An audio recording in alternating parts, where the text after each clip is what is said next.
On this Halloween episode of Technicolor Blood, we are going to discuss some of our favorite fun horror movies, horror comedies, fun horror, however you want to describe it. It's Halloween, bitches. All right, Technicolor Blood, Halloween episode starts right now.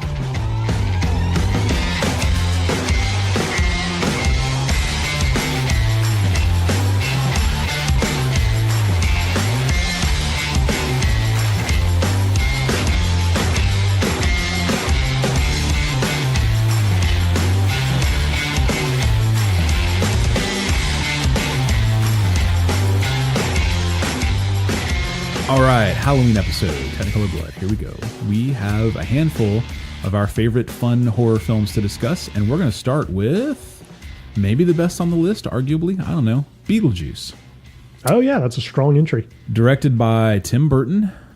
Certainly one of his best movies. Starred Bill Murray and Gina Davis and Winona Ryder and Alec Baldwin, who does not look anything like that Alec Baldwin anymore. Dude, I don't even remember Bill Murray in it. Did I say Bill Murray? Yes, you did. That's not what I meant to say. I meant to say Michael Keaton. Oh, yeah. I do remember Michael Keaton in it. Well, in all fairness to me, the next movie we're going to talk about is Ghostbusters, all right? Spoilers. And I'm certain that Bill Murray was in Ghostbusters. Yes. Okay. Michael Keaton is not. I'm thrown off by your exclamation of calling our listeners bitches in the opening. So, well, it's Halloween. Anywho, Beetlejuice. Okay, if we say Technicolor Blood 3 times, this show starts over and becomes much better, right? Yes, okay. Technicolor Blood, Technicolor Blood, Technicolor Blood. No. Go! Okay. All right, so yeah, this is definitely one of my favorite Halloween watches. It also has, what's his name? Jeffrey something or other, who was also in Ferris Bueller's Day Off, who played a important role in this. Right, the guy who was always super creepy and then turned out to be super creepy. Yeah, funny how that works sometimes. Jeffrey Jones. Yeah. So this one I liked a lot. I'm sure most of you have already seen it. If not, you must see it. It also has one of the all-time earworms in it for me, which I'm susceptible to. I admit, is that whole daylight come and I want to go home thing. Oh my god! I'm just gonna sing that lowly as a music bed for the rest of the episode while you talk about these movies. Please do not do any of that. So yeah, what do you think of Beetlejuice? Where does that fall in the pantheon of your favorite sort of Halloween-ish horror comedy movies? Man, this is a perfect choice for this topic. Like, this movie, it's got some genuine frights and scary elements and horror stuff in it, but I mean, it's so much fun. I think this movie was sort of the one that broke Tim Burton into the mainstream, kind of clued everyone in on how outrageously talented and unique he was. Mm-hmm. Like, he's got a style like nobody else is. Of course, Michael Keaton, who had already strongly established himself in comedy by this point, I mean, he's just out of his mind in this. It's a tour de force performance by him, for sure. Yeah, I love Michael Keaton in this. He carries the movie, but it's also very much a starring role for Tim Burton, like you mentioned. The only thing I believe he had directed before Beetlejuice was the Pee-wee's Big Adventure movie, I think, was the only thing he'd had before this. Okay. And I mean, that didn't really launch him, but Beetlejuice certainly did. And I remember a lot of scenes from this movie. I specifically remember the scene where they're in the waiting room when they've died and they have the long number that they've been assigned to, and they look over and this little dude with the shrunken head sitting next to him. I mean, there's just so much creativity and the set design. I mean, that's the thing with Tim Burton. He, like you said, he has a very distinct look, and I assume for a long time he worked with the same set designers and all that, because you could instantly pick his movies out like that. And that movie had incredible, interesting set design, and they had their friends come over for the dinner party, and they were all super yuppie for the time, but it was no kind of yuppie we'd ever seen before. Right. Yes. It just, man, that movie was just kind of hitting on all cylinders, and certainly one of my favorites. And for a while there, it was one of those movies that everyone knew several quotes from. Yes. So they were quoting him, ad nauseum. Yeah. This is one of those for sure that would have exploded on social media had there been such a thing back then. Yeah, very quotable. I know we're not going to load this list down with Tim Burton movies, but we so easily could, because when you think about it, that guy is Halloween, right? He's got Nightmare Before Christmas. Yep. Edward Scissorhands could probably fit into this. I mean, any movie with Vincent Price in it probably has a place on this list. Sure. So, but if you're just are going to pick one from his, filmography, I think Beetlejuice is definitely the way to go. Undoubtedly, yeah.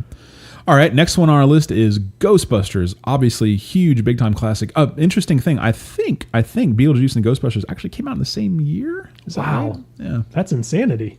Yeah, so I could be wrong about that. While you're talking at some point, I'll confirm that. But I know at least one of the other ones on this list that's a classic came out the same year as Ghostbusters. So obviously, just one of the all-time classic movies.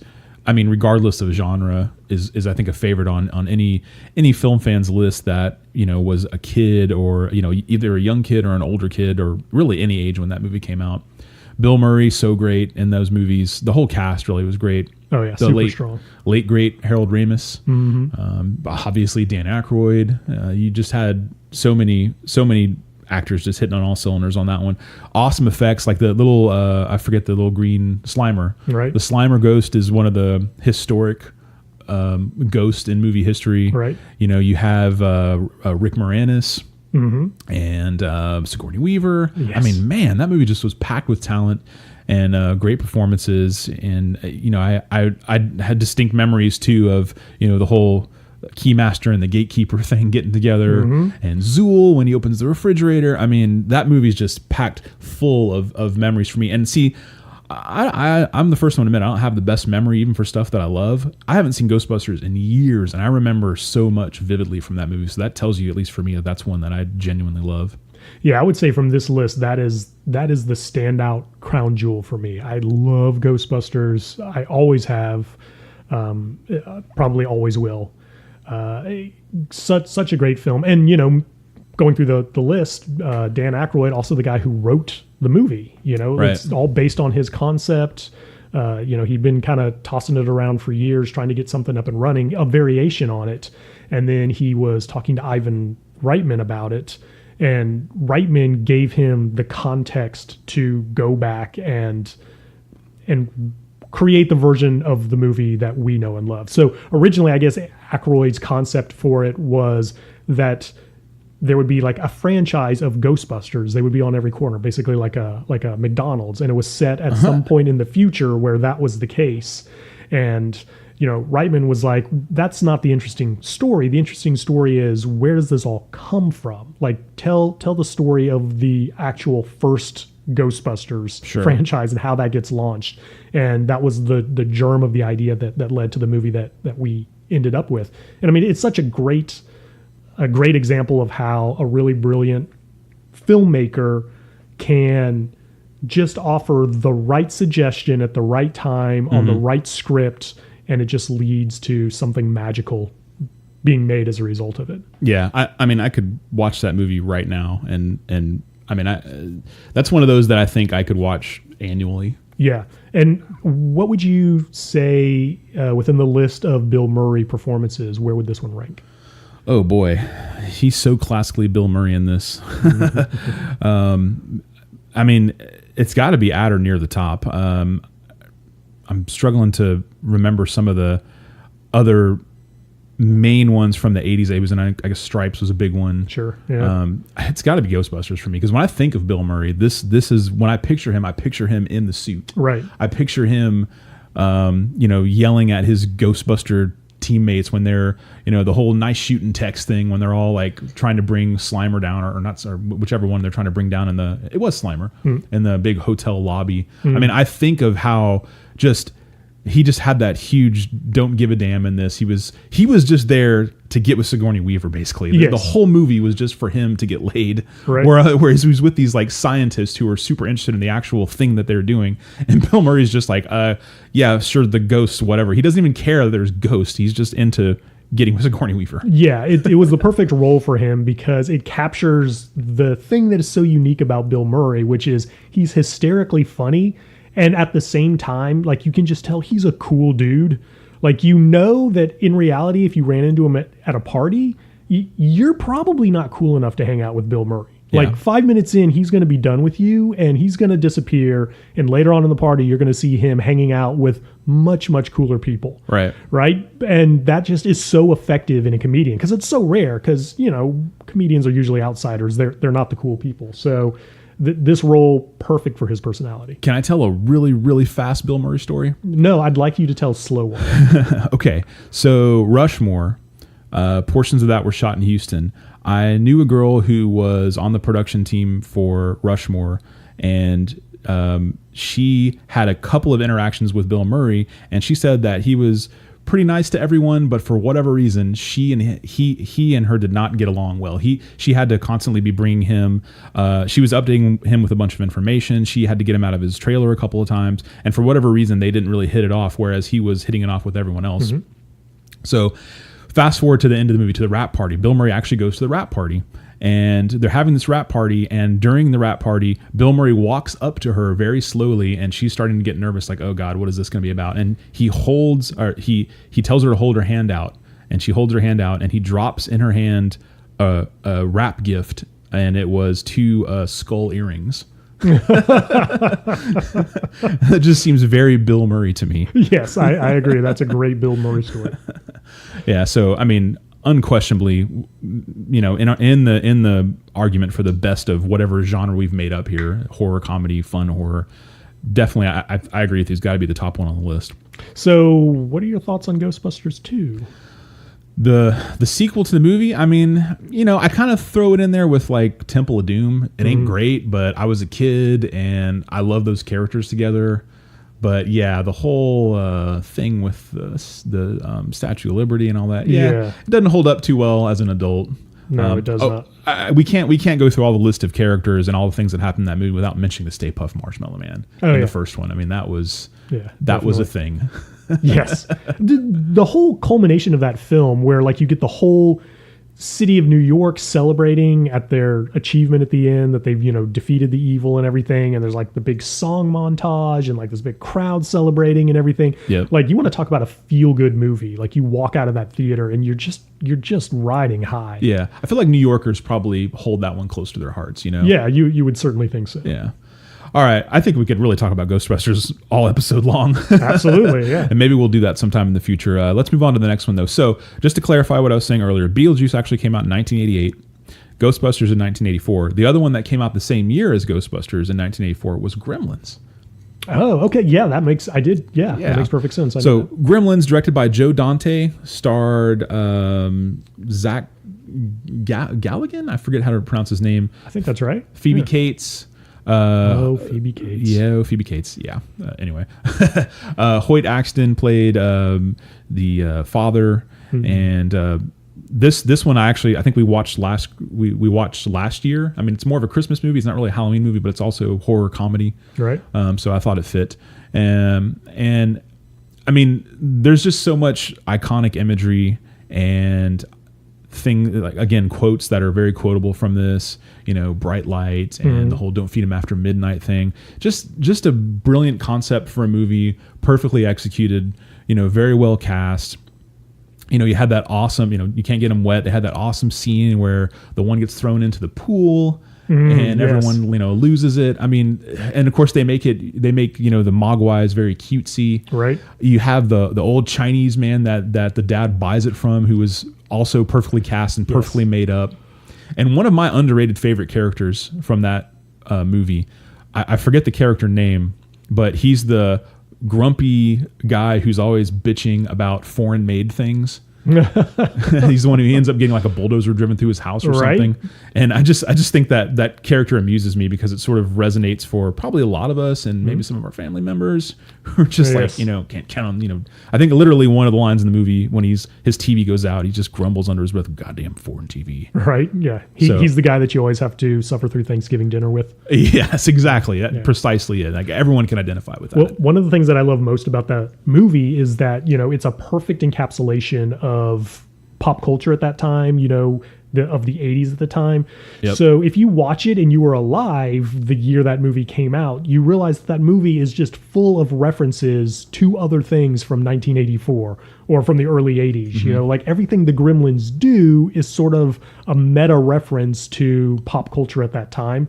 And that just makes it, it's like an overwhelming amount of nostalgia if you watch it today. Yeah. I love when they take over the bar. Yes. You know, and yes. Stripe, is it Stripe or Striper? I can't remember. I think Stripe. it's Stripe. Yeah. Yeah. Stripe's got the revolver. You know, they're swinging from the lighting fixtures. I mean, that is just such a great movie, and man, that's one that holds up extremely well on a rewatch. I don't actually even remember the sequels on that one. Oh yeah, I was just about to ask you your thoughts on. And I think there was only one, just Gremlins 2. Okay. And yeah, it's pretty weak. I mean, in reality, it's probably no more weak than Ghostbusters 2, but in both cases, there's just no reason to ever watch the sequels. Yeah.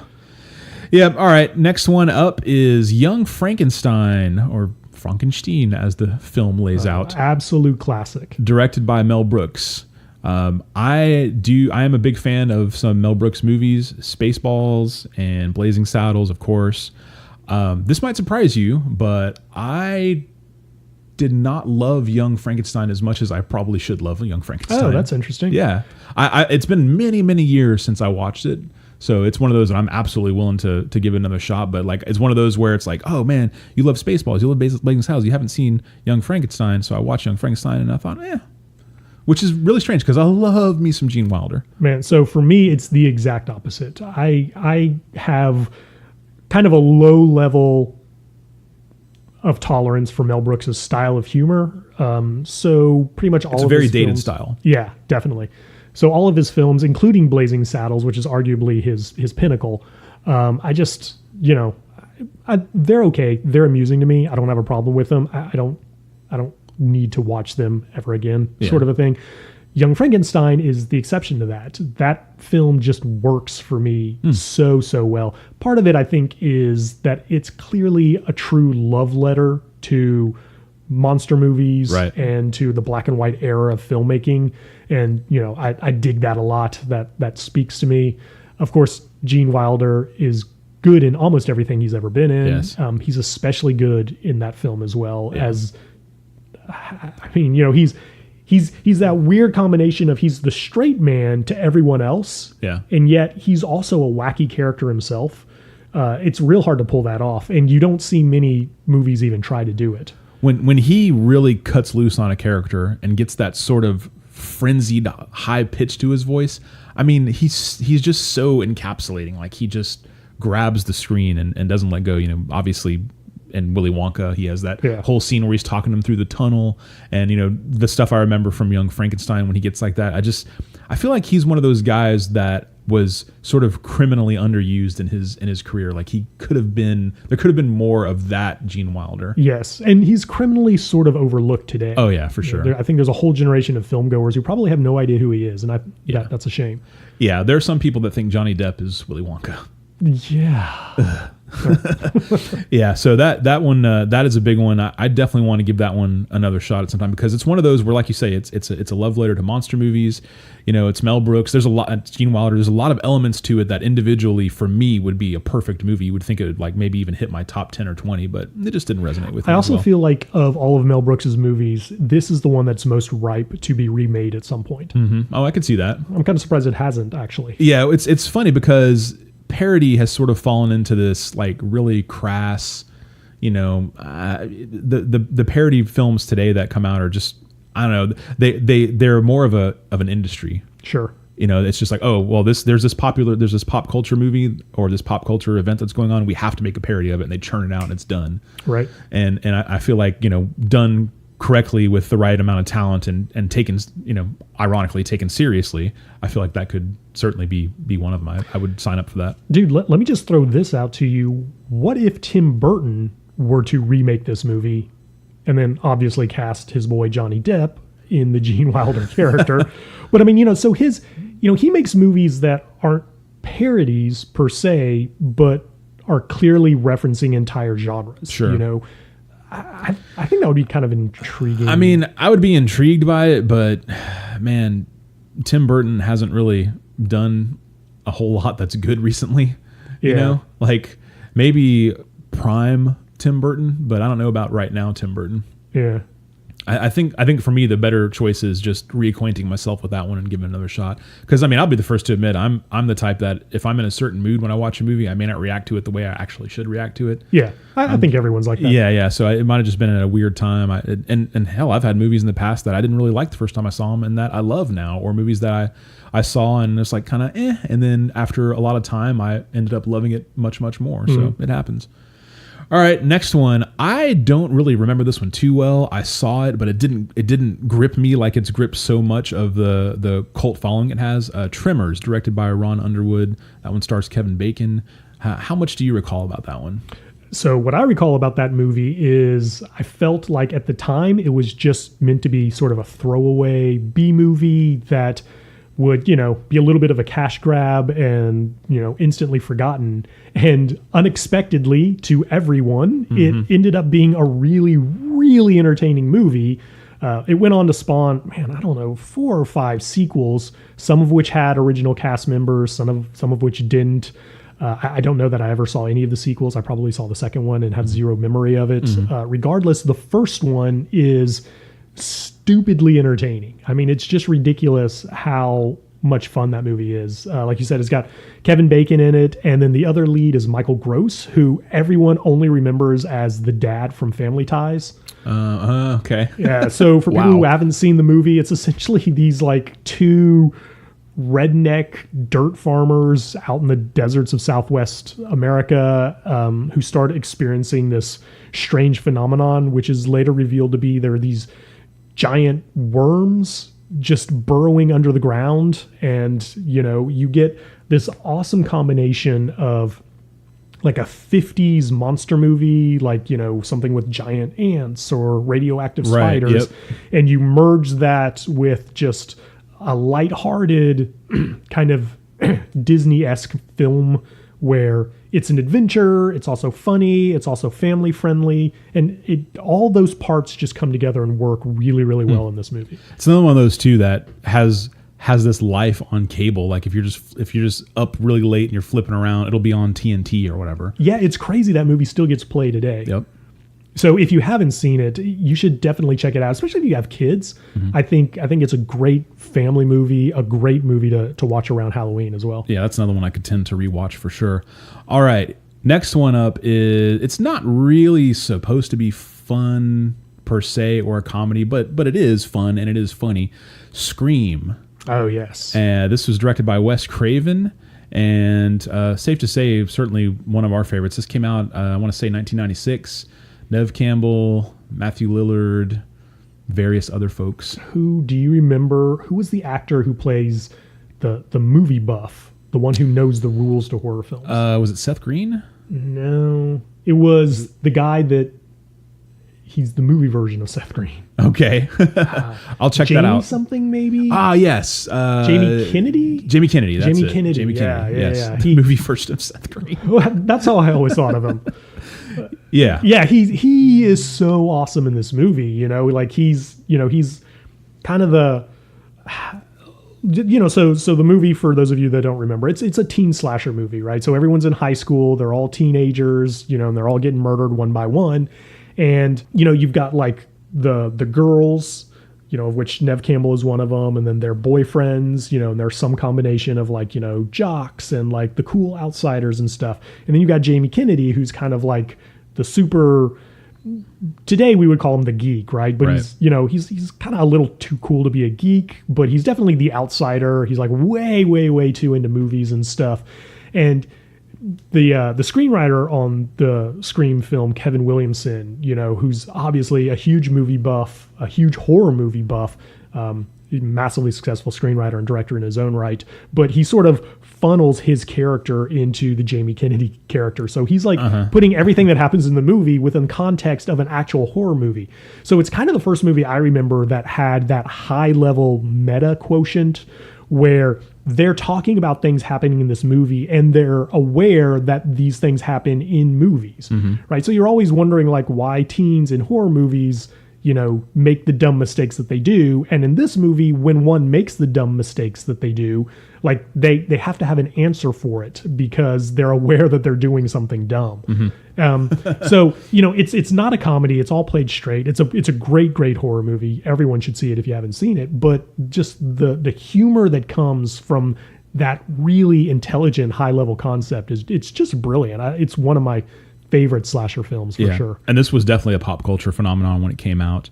Also, another name in there that was important: Drew Barrymore in the opening sequence. That really sort of got people into the movie. The setup there was great. She's on the phone, she's by herself.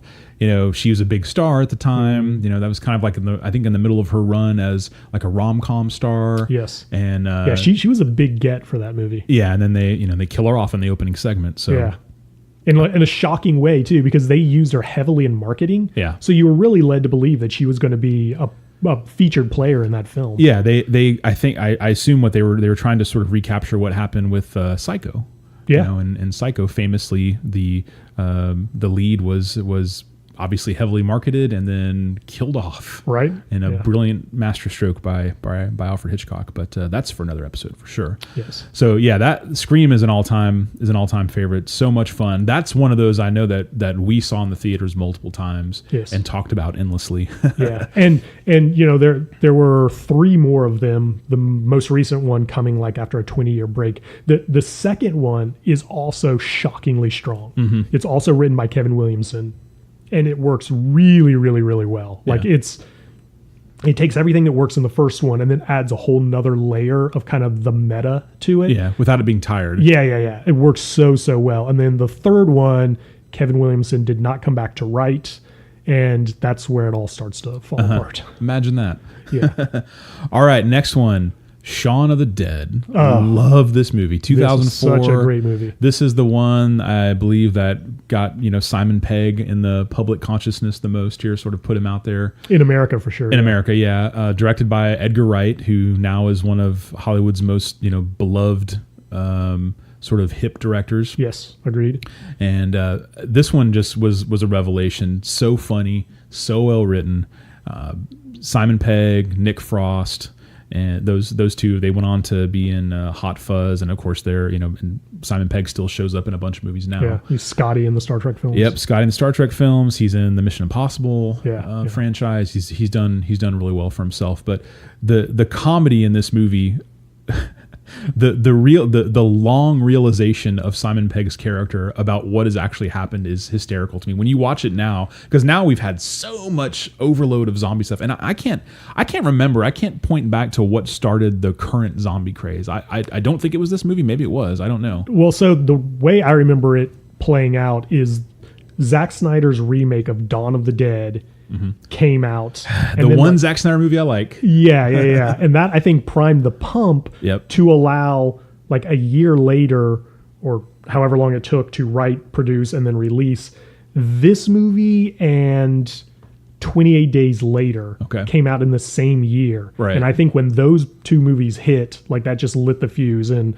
we've never had a shortage of zombies since. Yeah, now we got zombies coming out of our ears. Yeah. I guess the point I was trying to make there is now we're so saturated with zombie stuff. So going back and watching this with fresh eyes, the last time I saw it a few years back, I was just so amused by how long it takes him to realize what the hell is going on. Yes. Because now it's like, oh, obviously it's zombies, but it wasn't so in the public consciousness back then. And obviously in the setting of their reality in the world of that movie, that's not a real thing. Right. So it just takes so long for them to realize what's going on, and it's just so great. And eventually I guess Nick Frost becomes a zombie and chains him up in a shed or something, and hilarity ensues. I mean, oh man, that's one that I could certainly watch every couple of years as well. Man, I would suggest as a fun thing for anyone to do who has either never seen Shaun of the Dead or has not seen it in a really long time, what you should do is plan to watch it twice in one night, right? Watch the movie, enjoy it, and then immediately start it over again, because this movie is a masterclass in setting things up that pay off later on in the film. So from the very start of the movie, there are not only plot points, but there are jokes that are all set up early on, and then over the course of the film, they just fall like dominoes. And you pick up on it, and obviously you enjoy it when you watch it. But if you go back and rewatch the movie immediately after, you really see how much stuff was in front of your nose the entire time, and you just never noticed it, or you didn't make any. It didn't stand out to you. It was just something happening in the background, or just an offline that a character delivers, or whatever. It's incredibly tightly written. It really is a tightly written script. Yeah, I love it when writers and directors make a movie with the intention of making it rewatchable like that. Yeah, because it's not really a thing that you see a lot. No, it really isn't. In fact, most films I feel are written to be disposable. Like they tack on what they think is a clever twist, or here's some high concept thing that comes into play later that only works once. So they don't expect you to rewatch it, and as such, they don't expect you to catch where there are plot holes or where there are things that don't work. Like you point out, this film, though, is the exact opposite of that. Yeah, great one. Highly encourage anyone to see that if you haven't seen it already. All right, we got one more on our list here, and this is one of my more recent favorites. I think it's probably the newest movie on this list from 2014, What We Do in the Shadows. This is co-directed by Taika Waititi and Jermaine Clement. If you don't know those names, Taika Waititi directed Thor Ragnarok. And Jermaine Clement is one half of the Flight of the Conchords duo. It's been in several things lately. So they co-directed this, and think of The Office, I guess, but the style of The Office, where it's a mock documentary. But this follows a group of vampire roommates who live together, and each one of the roommates is some very closely tied, some not so closely tied, but they clearly represent historical film vampires. They have a roommate who is basically the Nosferatu. They have a roommate who is the Gary Oldman character from Bram Stoker's Dracula.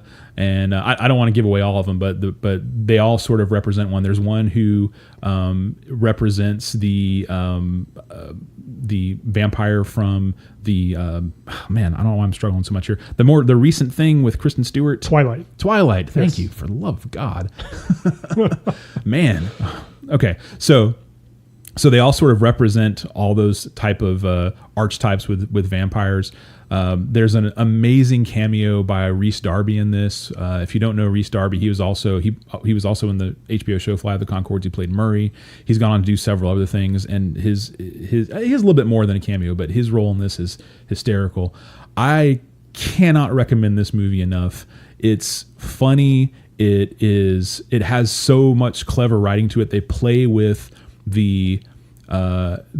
all the canon of vampires in it so well. They have one of my favorite scenes, and man, I don't want to spoil it. I know it's been out there, but I want people to experience this. So I'll just set it up like this. There's a scene where they go to the diner with a newly turned vampire who doesn't exactly know how it all works yet. He doesn't realize how bad it is to actually eat food, human food. And they're sort of sitting there talking, and he goes to eat a French fry. And the other vampire's like, no, you don't want to do that. He's like, it's a French fry. Like, trust us, don't do that.